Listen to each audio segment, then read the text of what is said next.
अस्सलाम वालेकुम ninth class. आज हम सबक कदर अयाज की मश्क करेंगे। पहला सवाल है, मुसन्निफ़ को किस किस्म का बंगला रहने को मिला? तो इसका हम जवाब लिखेंगे, मुसन्निफ़ को उम्दा सी क्लास बंगला रहने को मिला जो अपनी क्लास में भी इंतखाब था।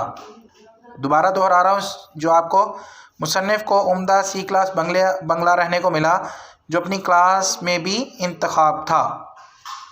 दूसरा सवाल है, सलीम मियाँ का मशगला क्या था?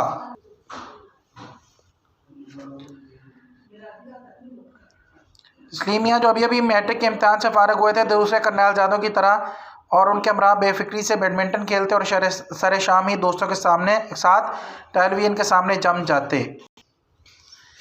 तीसरा सवाल है, सलीम मियाँ अली बख्श पर क्यों बरहम हुए? सलीम मियाँ अली बख्श पर बरहम इसलिए हुए क्योंकि अली बख्श ने उनके दोस्त को गोल कमरे में नहीं बिठाया और पीने के लिए कोका कोला पेश नहीं किया। चौथा सवाल है, देहाती लड़का पहले दिन स्कूल गया तो उसने कोई ऐसा लिबास पहन रखा था? देहाती लड़का पहले दिन स्कूल गया तो उसने नंगे सर पर साफ़ा बांध रखा था, बदन पर कुर्ता और तहबंद, पाँव में फोटो वाली जूता। मास्टर जी छोटे चौधरी के गांव क्यों गए थे? मास्टर जी एक दिन शिकार करते करते दूर निकल गए और चलते चलते वो छोटे चौधरी के गांव पहुंच गए थे। रात हो रही थी इसलिए उन्होंने छोटे चौधरी के घर रहने का फ़ैसला कर लिया।